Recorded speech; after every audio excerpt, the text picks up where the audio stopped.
कृपया करके चैनल को सब्सक्राइब कीजिए। एपिसोड 13 कामनी की साजिश। अन्वी के इस तरह चुप रहने पर कामनी का गुस्सा और भी अधिक बढ़ जाता है और चिल्लाते हुए अन्वी से पूछती है, अन्वी क्या तुमने खाना अभी तक नहीं बनाया? अन्वी डरते हुए कामनी से कहती है, जी चाची जी, खाना तो मैंने बना दिया, पर अन्वी अपनी बात पूरी कहती इससे पहले ही कामनी बोल पड़ी, अगर खाना बन चुका है तो फिर कहाँ है? अभी तक डाइनिंग टेबल पर क्यों नहीं आया? बताओ कहाँ है खाना? मैंने तुमसे कुछ पूछा है ना, कहाँ है खाना?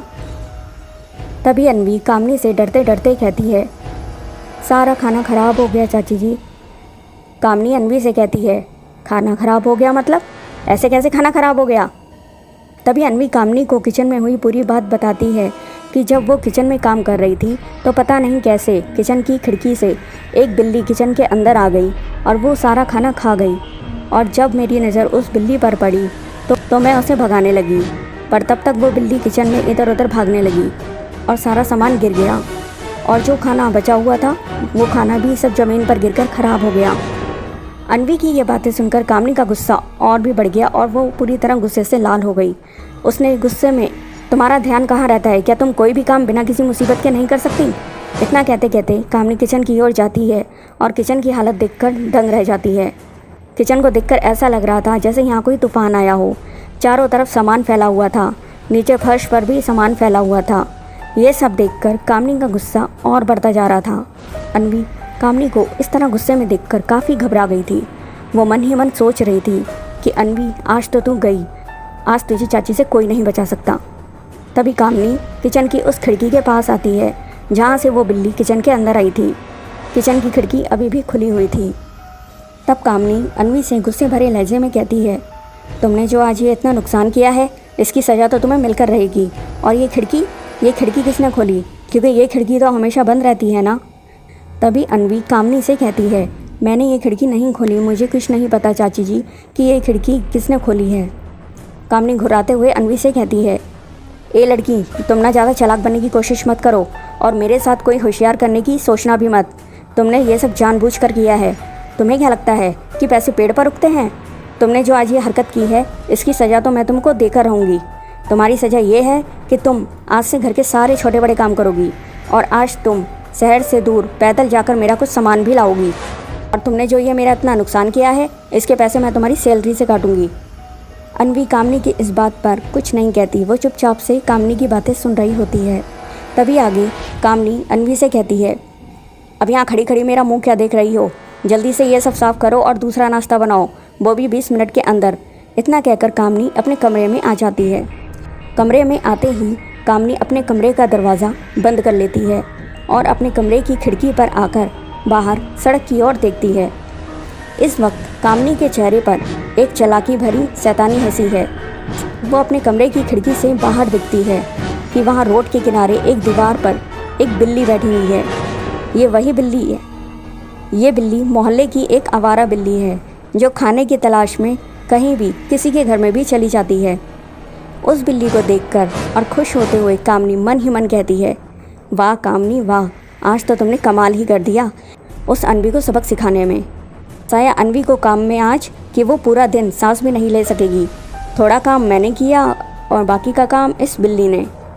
ये सोचते सोचते कामनी एक शैतानी भरी हंसी हंसती है। दरअसल ये वही बिल्ली है जिसने किचन में आकर सारा खाना खाया और ख़राब किया, साथ ही किचन का सारा सामान भी ख़राब किया।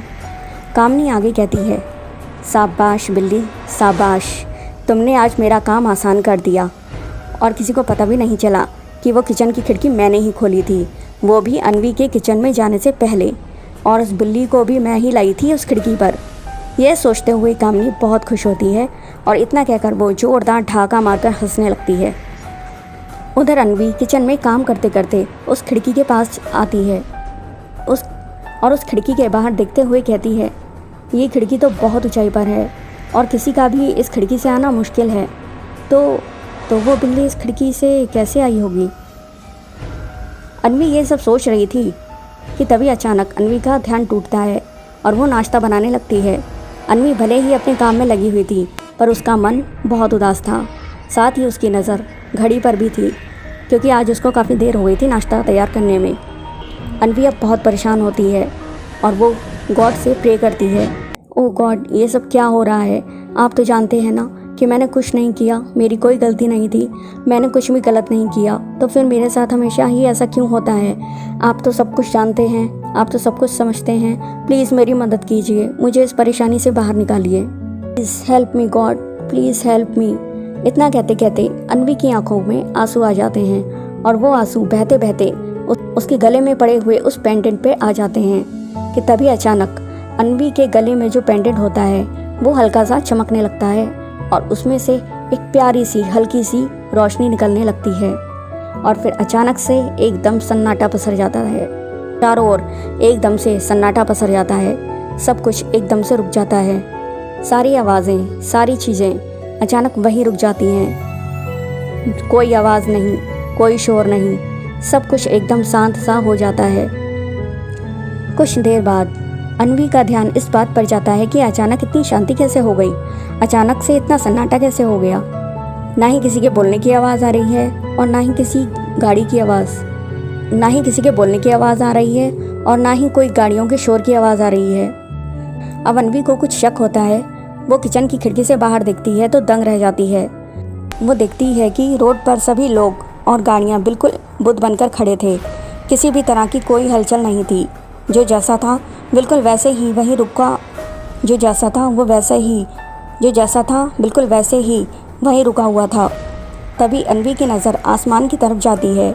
आसमान को देखकर उसकी आंखें फटी की फटी रह जाती हैं क्योंकि आसमान में जो भी परिंदे उड़ रहे थे वो सब अचानक वहीं वैसे की वैसे ही उड़ती हुई हालत में रुक गए थे, सब कुछ वहीं ठहर गया था।